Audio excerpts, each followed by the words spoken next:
Oh yeah, girl, you got it going on. Yeah. Look at that case and those chamfers. Oh, that tropical dial. Yeah. We recording? Yeah. We've been recording.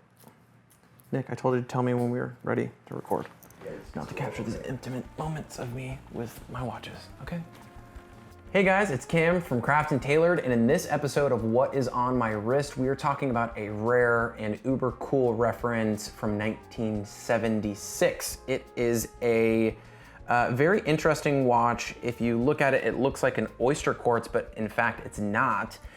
This is a reference 1530, which is a Rolex Oyster Perpetual date that is in an oyster quartz style case, but in fact it is a mechanical watch. So very, very interesting watch, super cool reference, pretty rare. Not the most expensive rare watch, but you don't really see a lot of these and they're super cool. So figured it was worthy of some discussion. It's been getting some wrist time and this example is in wonderful condition.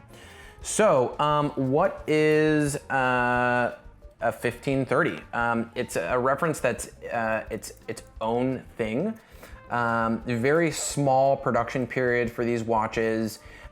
There's this thing that happened in the late 1970s into the 1980s, and it was called the Quartz crisis. So essentially what the Quartz crisis is this period in horological history. You like that? I said horological in history. Horological history. That basically is when the quartz circuit was being adapted by every major Swiss watchmaking house there was. Patek with the Beta 21, Rolex with their oyster quartz movements. Everybody was basically migrating and leveraging quartz movements at this time period.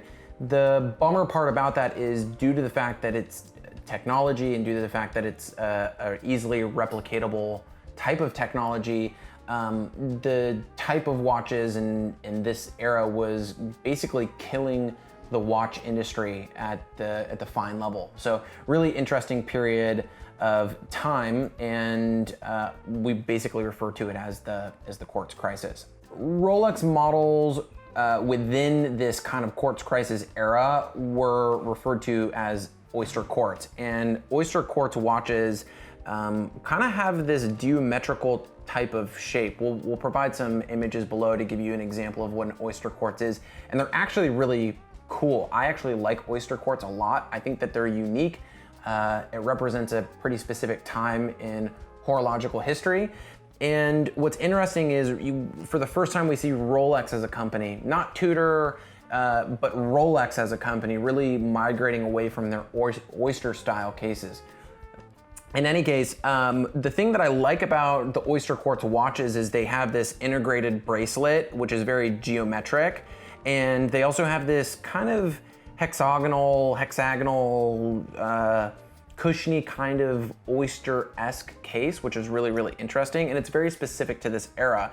The interesting thing though is that even in this kind of oyster quartz or quartz crisis era, there was a demand for mechanical wristwatches. And so the 1530 references are basically an adaptation of an oyster quartz style case and integrated oyster style bracelet. But we've got a mechanical movement and some key kind of characteristics of the dial and the layout of the timepiece that make it unique and onto itself. What I like about these pieces is they're very unique, they're very interesting. They're Rolex, but they're not from a design perspective. Again, they kind of step outside of that box. The cool thing about the 1530s is they are a Rolex Oyster. It's essentially a date just, but it's not. The case measures like 35 millimeters across, so it wears kind of like a date just. The case is very chunky and it's different. This geometric bracelet is actually quite comfortable. It kind of reminds me of like maybe a Nautilus or maybe a Royal Oak in its design. So we can kind of maybe see an adaptation of Gerald Genta's integrated bracelet design with this case. I think that is also when we saw a lot of influence with AP and Patek in that era with their Nautilus and their Royal Oak with this integrated kind of bracelet of the late 70s, early 80s. This specific example from 76 is very, very early. And the dial on this example is taken on this insane tropical coloration. It kind of changes color in the light, which is cool. The dial was originally silver, but I think over time and through sun and whatever else, it's taken on this kind of tropical effect where it's this kind of like ambery gold color in the direct sunlight, and then in the dark shade or in the shadows, it kind of has like almost like this taupey, anthracite kind of look and feel. The other thing that's really interesting about the 1530 as opposed to the oyster quartz is the dial in an oyster quartz is flat, whereas in the 1530, we have kind of this like inner retaining rehat or this inner retaining ring, which adds kind of a layer and a dimension to the dial. It's really, really interesting. So from a design perspective, this watch is really just unique and really, really cool. In any case, this watch is available for sale on our website at the current time of recording. I don't think that this one is gonna last much longer. These are not easy to find. They are out there, but the condition kind of varies. One thing about the oyster quartz cases and or 1530s, being that it's an oyster quartz style case, is that these cases, if they've been polished, they really lose their luster and their kind of appeal to me, and I think to the collector market as a whole. Everything about this watch is about the geometric angle, from the case to the beveling on the bracelet. This is a really fine example that retains a lot of the factory finishing. It's maybe been lightly polished, most likely in my expert opinion. I think it's just been worn a little bit.